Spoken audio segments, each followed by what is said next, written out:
3, voilà. Tu fais pas des pâtes de Christmas. Eh bien bonjour à tous mes amis et bienvenue dans cette nouvelle vidéo, je suis heureux de vous retrouver aujourd'hui. Hein, tu as l'habitude tous les ans. Tous les ans à Noël, hein, tu vas sur Facebook, à la télé, partout, on vient te faire un lavage de cerveau pour te dire ce que tu dois t'acheter, ce que tu dois mettre impérativement sous ton sapin, etc. Il te faut ce nouveau machin-là, cet iPod, cette télévision, cette Renault 19, tu vois. Tous les ans, on vient te dire ce qu'il faut que tu achètes. Je fais différent des autres, et ben je vais te dire les 6 articles que tu ne dois pas t'acheter, en fait, et ne pas les mettre sous ton sapin. On va partir du bas et on va monter comme ça crescendo, hein, pour voir un peu le truc qu'il faudra vraiment ne surtout pas acheter. Alors le classement était difficile à faire parce que vu que tous ces objets n'ont pas forcément d'utilité, alors on va commencer par le premier.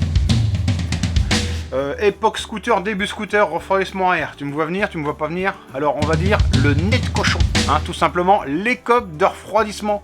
Alors à l'époque c'était vendu par ton accessoiriste, hein, j'en vendais dans ma boutique, donc je sais ce que je te dis. Et donc cet accessoire complètement pas indispensable, bon, était surtout là en fait pour remplir les poches de celui qui te le vendait. Hein. En termes de performance, ça n'apporte rien. Je veux dire, la turbine était déjà suffisamment dimensionnée pour pouvoir refroidir largement le cylindre qui était à l'intérieur du cache en plastique. Alors prochain article, c'est plus difficile parce que là j'ai même pas retrouvé de photos d'archives. Tout simplement, c'était un kit de boîte de vitesse à adapter sur scooter. Alors j'entendais par là, si tu veux, c'était genre un solénoïde qui faisait déplacer le variateur. Donc si tu veux, l'avantage à la base du variateur, c'est justement de varier, tu vois, de partir du plus bas pour aller au plus haut, ou derrière du plus haut au plus bas, tu m'as compris, pour avoir au final une multitude de petites vitesses, tu comprends ce que je veux te dire? Parce que le but c'est que ça varie. Hein, une boîte de vitesse, si tu pars d'en bas, tu vas en haut, tu as 6 vitesses, on va dire. Et ben eux, ils ont réussi à inventer un système, en fait, qui donnait que des problèmes, finalement. Parce qu'en fait, au début, tu avais un bon machin, et au final, tu te retrouves avec autant de pertes, hein, de courroies, de correcteurs, de machin, mais en plus avec 6 vitesses sur la plage de variation. Donc voilà, le kit de vitesse pour scooter. Ne pas mettre sous le sapin, si tu en trouves encore un de toute façon. Allez, au suivant. Alors, le fil d'antiparasite rouge Racing. Alors là, c'est plus de l'humour, c'est juste que je ne sais pas pourquoi. Admettons, j'en vois beaucoup carrément, ils reçoivent un bel allumage PVL, ils enlèvent le fil d'origine et ils remettent une daube à 8 € adaptable, antiparasite de merde et tout, tu vois. Alors ça, il faut savoir que sur ton véhicule, ça ne changera rien. Ça n'apporte rien. Il existe des câbles peut-être haute tension un peu meilleur que d'autres, mais c'est certainement pas un câble rouge à 8 € en fait qui va te mettre plus de braise dans ton véhicule. Allez, nouvel article, la bougie Splitfire avec électrode en V qui te donne une étincelle. Je te dis que ça, hein.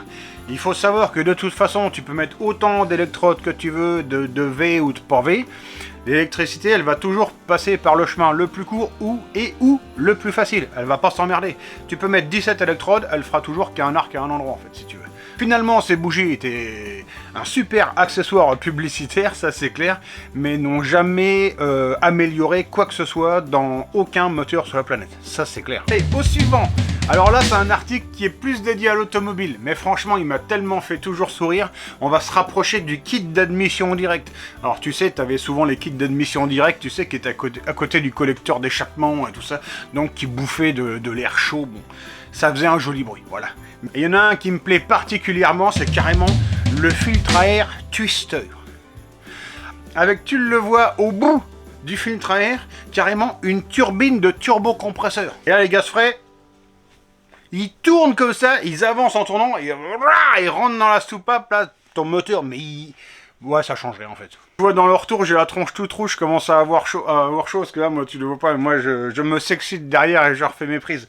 Alors, le dernier, tu me vois venir. Ah, le salaud, il a dit l'allumage rouge, non, c'est pas ça. Alors, le dernier, attention, roulement de tambour, si j'en trouve un dans la banque de son. Le poumon de reprise qu'on a déjà testé sur la chaîne. Je te remets pas la vidéo, tu cherches. Hein.